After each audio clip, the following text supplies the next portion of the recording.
হে friends, আজ আমরা শুরু করতে চলেছি এক দারুণ জার্নি বন্দে ভারত এক্সপ্রেসে হাওড়া থেকে পুরী।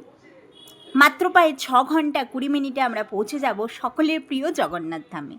আজকের ভিডিওতে দেখব স্টেশন, ট্রেনের ভেতরের অভিজ্ঞতা, স্পিড, জানলার বাইরের সুন্দর ভিউ আর পুরো জার্নির মজা। তাহলে চলুন শুরু করা যাক। আমাদের ট্রেন অলরেডি এসে গেছে। এবার আমরা ট্রেনের ভেতরের ইন্টেরিয়ারটা দেখে নেব। দেখতেই দেখুন কত সুন্দর আর প্রিমিয়াম লাগছে। এই ট্রেনে আছে এসি চেয়ার কার আর এক্সিকিউটিভ ক্লাস। আজকে ট্রেনটা একটু লেট করে ছেড়েছে, একটু মানে বেশ অনেকক্ষণ, প্রায় 2.5 ঘন্টা লেটে ট্রেনটা ছাড়লো।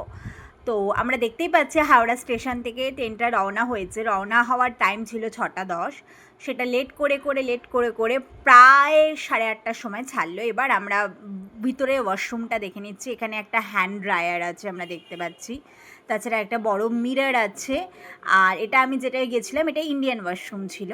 তো মোটামুটি ভেতরটা পরিষ্কার পরিচ্ছন্ন। এবার আমরা একটু প্রাকৃতিক সৌন্দর্য উপভোগ করছি। একটা সুন্দর নদীর উপর দিয়ে আমরা এখন চলে যাচ্ছি। মানে যেতে যেতে জার্নিতে চারপাশের পরিবেশটা দেখতে দেখতে গেলে আর কি সত্যি মনটাও খুব ভরে যায়।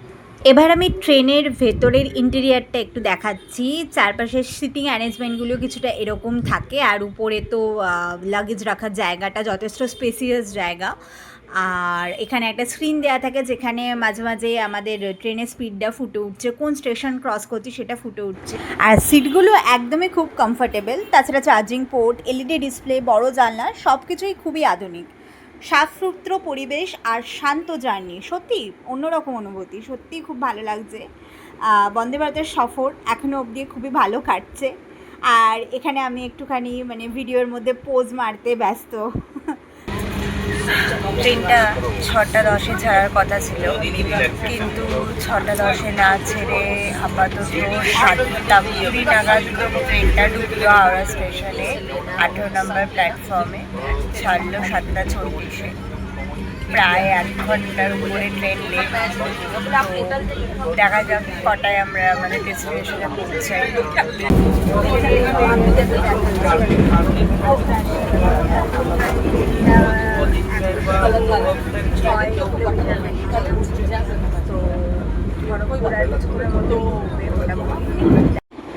ডিসপ্লেতে আমি একটু জুম করে দেখাচ্ছি। ট্রেনটা কিন্তু এখন প্রায় 100 কিলোমিটার বেগে চলছে।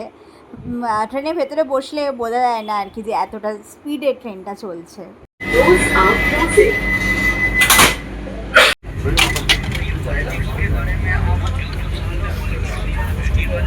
ট্রেন এখন কটক জংশন ছেড়েছে।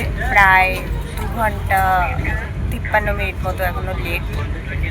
এখনও বোঝা যাচ্ছে না আরও কতক্ষণ লেট হবে। দেখা যাক কখন পৌঁছানো যায়। জাস্ট কটক ছাড়লো, প্রতিটা স্টেশনে অ্যাটলিস্ট 2 মিনিট করে দাঁড়াচ্ছে।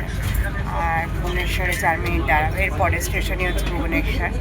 তো দেখা যাক। ট্রেনটা কিন্তু এখন আবার ফুল স্পিডে চলছে। বাইরে আমরা দেখতে পাচ্ছি আরও একটা সুন্দর নদী, কিন্তু নদীর অনেকটা ভাগই প্রায় শুকনো। আমরা বালির চর দেখতে পাচ্ছি। অলরেডি আমরা খড়গপুর, ভালাসোর, ভদ্রক, কটক সবই ক্রস করে।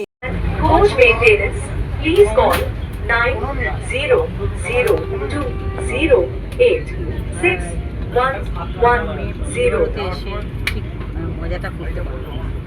বড্ড শরীরটাও খারাপ লাগছে, আমাদের খারাপ লাগছে। অবশেষে আমরা পৌঁছে গেলাম পুরী স্টেশনে। আমি জুম করে দেখাচ্ছি, দেখুন পুরী স্টেশন আমাদের এখন ঢুকছে। মাত্র কয়েক ঘন্টার মধ্যে এত সুন্দর আর কমফোর্টেবল জার্নি, সত্যি অসাধারণ লাগলো।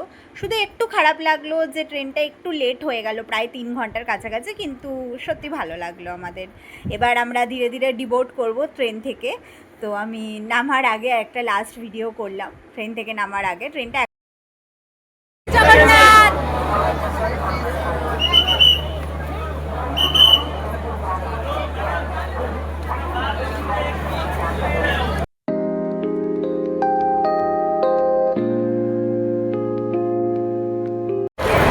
ফাইনালি পৌঁছে গেছি জগন্নাথ দেবের ধামে। এবার আমরা গুটি গুটি পায়ে রওনা হচ্ছি আমাদের হোটেলের উদ্দেশ্যে। তো চলুন যাওয়া যাক।